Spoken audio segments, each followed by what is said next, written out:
बेटा तुम मामलात में अपने आप को अपने और दूसरों के माबैन एक मीज़ान, मयार या पैमाना बना रखो।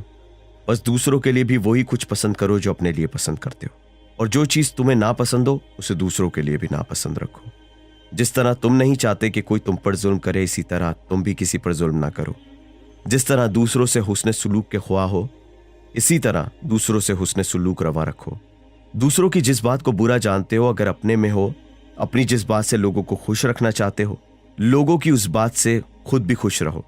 जो बात जानते नहीं हो उसे जबान पर ना लाओ। अगर तुम्हारी मालूमात कम हो तो तुम चुप रहो, और जो कुछ अपने बारे में सुनना नहीं चाहते वो दूसरों के बारे में भी मत कहो। और याद रखो कि खुद पसंदी हक अंदेशी की जिद और अकल की आफत है। लिहाजा रिस्क हलाल कमाने में खूब कोशिश करो, मगर दूसरों के खजानची ना बनो। अगर राह रास पर गामजन रहने की तौफीक हासिल हो जाए तो जहां तक हो सके अपने परवरदिगार के